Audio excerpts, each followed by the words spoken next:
First of all, I object to your terminology, your phrase of conflict.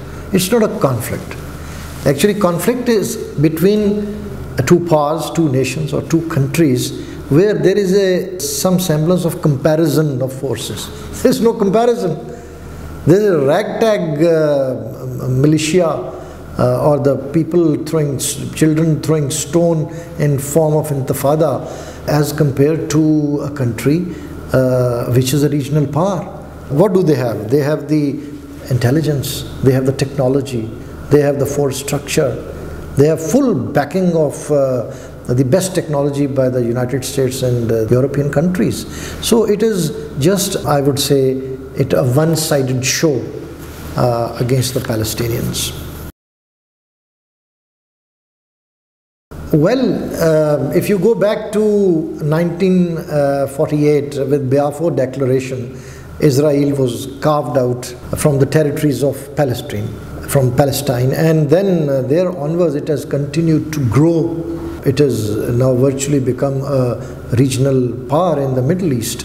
It went through various phases, and the first phase, Israeli strategy was to how to handle the military opposition, because when Israel came into being, right from the inception in 1948, it had to, there was a war, followed by in 1956, then in 67, and then in 1973. And within these years from 48 to 1973, gradually the military opposition, it finished, it decimated. And now there is no military power in the region which can directly confront Israel. You may talk of Iran or Egypt, but I don't think that given the strategic situation, this is not going to happen. So first was that which are the powers? Egypt, Saudi Arabia, Iraq, Libya. So what they did was that Egypt has been tamed through pro-American regime.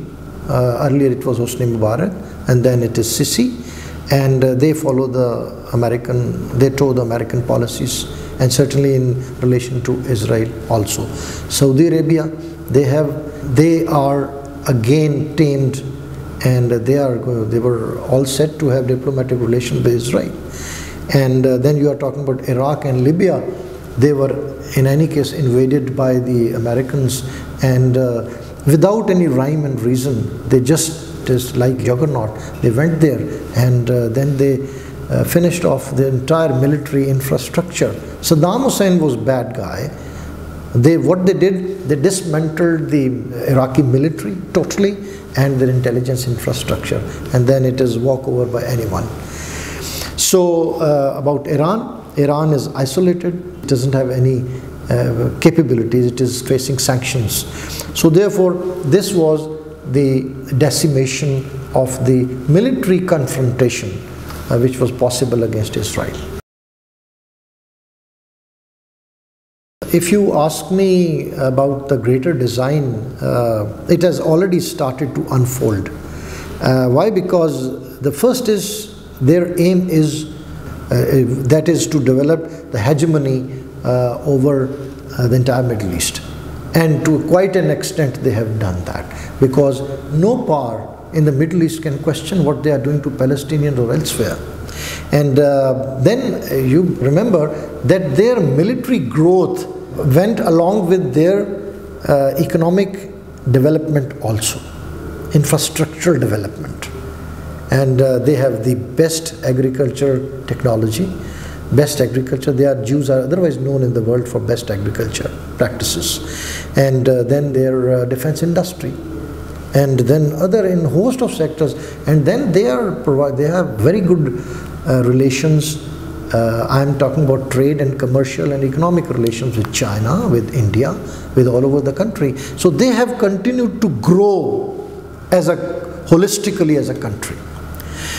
Now about their ambition, they want to, further enlarge their political influence, which they have done so far also, up till now. And about Israelis, about the Palestinians, they have virtually become Red Indians of 21st century. Because they are almost caged in Gaza Strip, and otherwise they are pariahs, or this apartheid going on in Israel. The Palestinians who are living in territories within Israel other than Gaza Strip, they are being evicted. What happened in Al-Jarrah? They were evicted. And what happens to the Qibla Awwal? You can't peacefully pray there also. So greater design is to develop the influence, and you will not be known, people talk about it. The greater design is to displace the Palestinians from Gaza Strip and rest of Israel and relocate them elsewhere. You will say, how is it possible to relocate such a large population? It will happen. People are already, Israelis are talking about it. Take away these Arabs. We don't need them. They are trouble-mongers here. They shower us with rockets, and they are they are bringing destruction. So, and conversely, don't we say that to the Americans, that if you love Israel so much, take Israel to United States and put it there. So what Israel would do? They will carve out a Palestinian state somewhere within Middle East. And they will come, this happens in 10 years or 20 years, this is going to happen. And they will come as good guys. They will finance money. They will develop infrastructure. Look, you want a Palestinian state? Here is the Palestinian state. With its own port, with its own infrastructure. Yes, relocate. And then they'll become good guys. And then they'll rid everyone, every Muslim and every Arab from Israel. Yes, you have asked a right question about the Qibla Awwal, about the Masjid al-Aqsa. What will they do to it? Yes, they will again become good guys. Few Muslims will stay there who are willing to peacefully coexist and live, a minority part of it. And Qibla Awwal, Al-Aqsa will be open to all Muslims. They will be welcome as religious tourists, and they will make good money. People will come there, they will be given, Pakistan is going there, visa on arrival, come here, pray in Al-Aqsa. So they will become good guys. But ultimately, they want to become unquestioned hegemonic power in the Middle East. This is the greater design, and it has already started to unfold. Well, if you are talking about Muslim Ummah, it exists as an Ummah, but not as a unified force. With reference to, going for rescue of some Muslims in the world, it is a dead horse. Don't you see the response of Muslim Ummah? Because there is a reason. If you go back, who spoke for the Muslims when they were superpower, international power? Salahuddin Ayyubi, the Ottoman Empire. Khalifas spoke for the Muslims. But who speaks for the Muslims now? They are fragmented. They have their own individual national interests. So it's a dead horse as far as a unified force is concerned.